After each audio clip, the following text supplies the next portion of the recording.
thanks to the new beginner banner that was implemented in version 2.4, featuring all of the limited 5-star from the version 1 of Wuthering Waves, a lot of new players have been wondering who the most efficient character is to get from the new beginner banner. So I'm going to go past each one and talk about how well they've aged ever since their release. Starting of course with the very first limited 5-star that we got in Wuthering Waves being Jiyan. And honestly, I think Jiyan had one of the best stories when it comes to the early characters of Wuthering Waves. When he came out, he was obviously the best DPS in the game. The competition was all standard banner units and 4-stars, so Jiyan obviously had a dominance over the meta, but sadly it was one that would not last long, considering that just 5 weeks later Jinhsi would release and take away his crown as the definitive best DPS. He was outclassed by Jinhsi so hard that he was even knocked down a tier just so Jinhsi could be alone at the top of the totem pole. But how has Jiyan fared since then?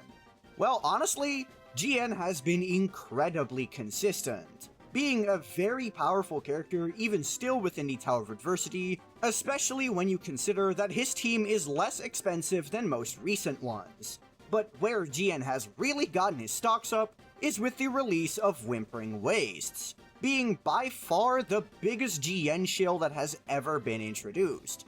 Now I'm gonna keep it a buck, Jiyan is not the best DPS in this game mode, but he's definitely one of the best. Where in Tower the only thing you care about is pure damage output, in Whimpering Wastes it's all about consistency as well as AoE, which Jiyan has in spades. Jiyan was known for a long time as the definitive AoE DPS, and even to this day he's still one of the best ones out there, making him at the very least a top 3 character within Whimpering Wastes. And even to this day, while he may not be some kind of insane tower destroyer like he used to be, he's still clearing very comfortably. Considering the fact that the only buffs Jiyan has ever gotten is the release of the Shorekeeper, as well as a new primary echo, I would say that Jiyan has fared incredibly well. And honestly, I think it's about time that we give Jiyan another time in the spotlight. He has been power crept by Cartethyiawuwa as the best arrow DPS in the game, but I still think that Jiyan has his worth, especially since Cartethyia without a Shikona is going to be losing to a Jiyan. So overall, I think Jiyan is a very strong pickup from the beginner banner. Second character to talk about is Yinlin. And Yinlin is a character that I've continuously been calling for being a bad pick for almost any account, to be honest. Yinlin does have some strengths to her. She has some of the highest damage output for any sub DPS in the game, as well as having the best signature weapon in the entire game. So Yinlin definitely has some very good attributes. She's even the best sub DPS if your only goal is to buff Resonance Liberation damage, considering that outside of Changli, no one really has a good Liberation damage amplification outro, and Changli's rotation is way longer than that of Yinlin. So Yinlin definitely does have some pros, but ultimately this is entirely negated by the fact that the amount of teams where Yinlin is the best in slot is basically just one, and that one team is Xiangli Yao, who, spoilers for later on, I don't think is that valuable. She's also still very viable with Jinhsi, so don't get me wrong here. She's actually the second best in slot as opposed to what people think with Cantarella, but Yinlin is definitely not some kind of priority pick. There is no real team that wants Yinlin outside of just her damage output, but buffing will always triumph just pure damage. And sadly, the only good DPS that Yinlin is really capable of buffing is Xiangli Yao. There is also Colcharo, but playing Colcharo in a hypercarry team is like grinding your balls with a cheese grater. So ultimately, when it comes to Yinlin, I can't say I recommend picking her up. Then we get to Jinhsi. Jinhsi was on her release the best DPS in the entire game by a mile. But how does she stand now? Well, ultimately, I'm not gonna sugarcoat it, I think Jinhsi has lost a lot of value since her release. Jinhsi, while still being an incredible DPS for Tower, has lost a very large chunk of the value she had, because now half of the endgame is, honestly, really just bad for Jinhsi. Jinhsi is a nuking-based character, and guess what I said earlier during the Jiyan section? Being the fact that, in Whimpering Waste, consistency is key. But guess what Jinhsi is sorely lacking? Her consistent damage output is honestly pretty fraudulent. Her Incarnation basic attacks as well as her Incarnation skill While they do deal a good amount of damage, they are definitely not in the leagues of some of the actually consistent damage dealers, leaving Jinhsi with primarily just her nukes. And, well, you kinda hear it in the word, they're nukes, they're one-time hits. I wouldn't exactly classify that as being a very consistent DPS.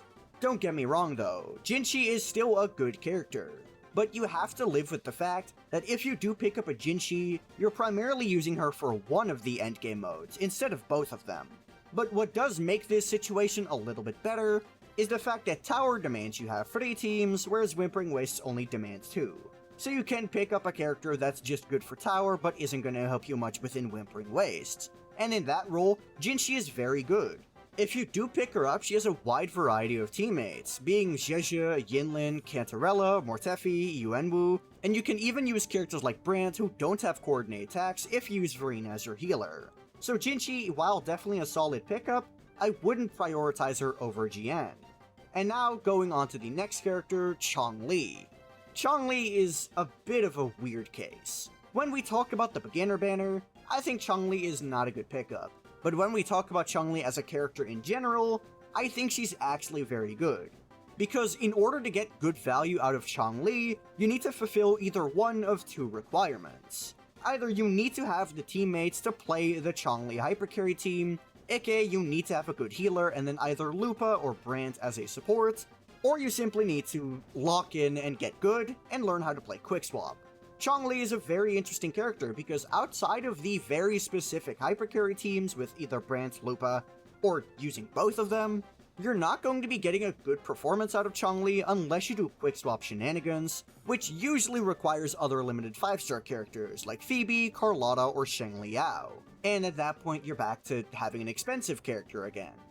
I will say one thing though, when it comes to cheap weapon options, Changli is actually pretty good. Because as opposed to most characters, Changli doesn't lose all that much damage if you run her on Emerald of Genesis rather than her signature weapon. So that is one plus that Changli has in her favor.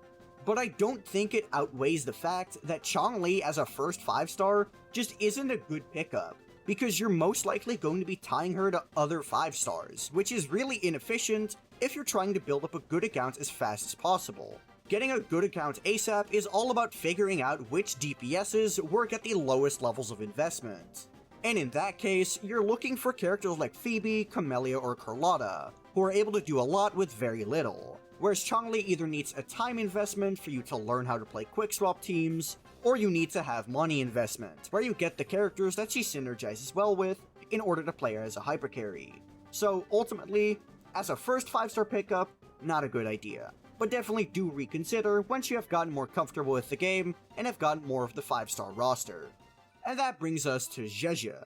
Zhezhi is a very interesting character, because she is a sub-DPS. Now why do I say this is interesting? Well, I've kind of made an entire video already on why I believe that sub-DPS characters are very low in terms of value. No matter what DPSs they synergize with, they're almost always going to be replaceable. And when you do replace them, you're usually not losing too much value. There's only 2 real exceptions to this, being Shikona and Phoebe, with Zani and Cartethyiawuwa specifically. But Zhezhi is sadly not free from this curse. She has 2 primary characters that she synergizes with, being Carlotta and Jinhsi. However, as I said previously with Jinhsi, she has a lot of alternatives to Zhezhi.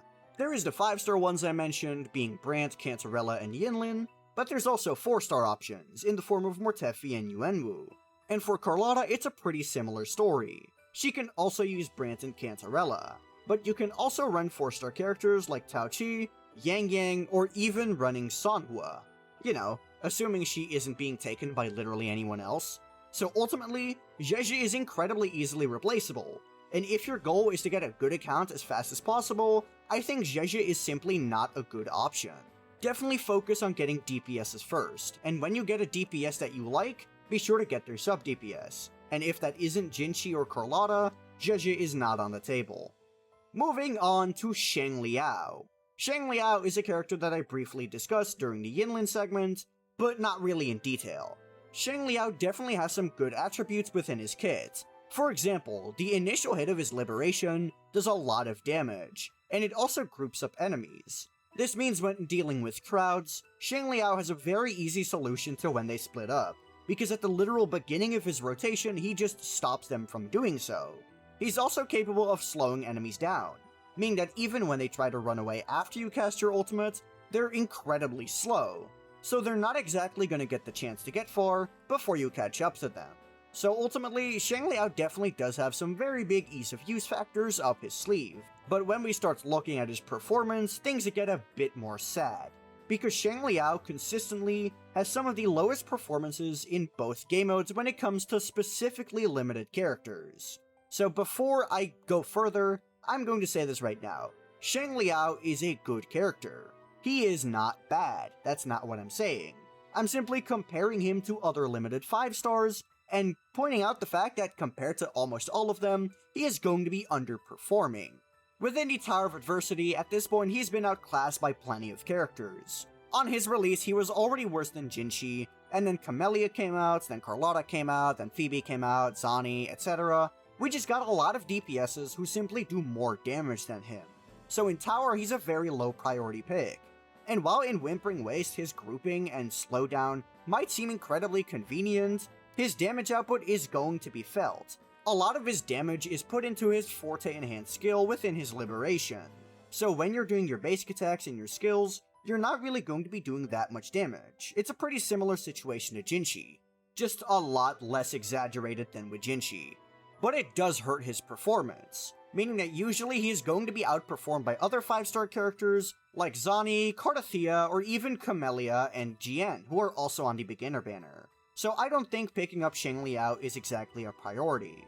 And then we get to what is in my opinion the best character in the entire game, the Shorekeeper. I'm just gonna say this right now, Shorekeeper is the one that you should be picking from this banner. Because unlike almost all of the other characters on this beginner banner, Shorekeeper is not an alternative. She is the solution to all your problems. She is still a best-in-slot character with almost every single DPS in the entire game. And while this may contradict my earlier statement of saying that a DPS is the first thing you should pick up, Shorekeeper is essentially like an upgrade for your worst DPSs that turns them into better DPSs. So even if your DPS roster is more limited, the worst DPSs are simply still going to be clearing well enough. And Shorekeeper is simply a better investment because you're still going to be using her even with the modern DPSs. Xiangli Yao or Jinhsi will eventually get replaced, but Shorekeeper's lifespan is going to be a lot longer for your account, so definitely pick her up first. And then the final character to discuss is Camellya, and I'm gonna say it, if you're not going for Shorekeeper, you should probably go for Camellya, because basically, you remember what I said about Jiyan? How he is a good character within the Tower of Adversity, who just became even better with the release of Whimpering Wastes, and one of his biggest values is the fact that he's still using a 4-star character as best-in-slot buffer. Well, Camellya is going to be repeating a lot of that. Camellya is even better than Jiyan within Tower, even better than Jiyan within Whimpering Wastes, and even also has a 4-star character that, while it may not be best-in-slot with her, is still very close to the actual best-in-slot. Obviously being Sanhua, and as opposed to Jiyan, she actually works very well on the standard banner weapon, as opposed to Jiyan who loses a lot of damage by having used Lustrous Razor. I really do not have much else to say about Camellya other than she is kinda like, what if Jiyan, but better. I guess what I could say is the fact that, unlike Jiyan, Camellya can't move. So if you don't like your movement being heavily restricted, Camellya is not going to be for you, but I definitely do recommend picking her up if you're not going for the Shorekeeper. So for a quick recap, the best character to pick up here is definitely going to be the Shorekeeper. She just upgrades your entire account, and is still being used in the most meta compositions. After that, Camellya would be the best option. She has very good performance in both Tower as well as Whimpering Wastes, has good free-to-play options for both swords as well as teammates, and is also really easy to use. And then the third best character to get would be Jiyan, who is basically just a worse version of Camellya, except he can actually use the WASD buttons. But that's just my opinion. What do you think of all the 1.0 characters on Neo Beginner banner? Let me know in the comments down below. And while you're down there, be sure to like the video and subscribe to the channel. If you have any questions, be sure to join my Discord, which is linked in the description below. I'm pretty active in there, so if you ask a question, there's a pretty good chance I'll respond. Additionally, if you just want to see more from me and like me as a person, check out my second channel, which is also linked in the description. I'm primarily covering Punishing Grey Raven, but will basically just post anything I'm passionate about. But that'll be all from me. Peace.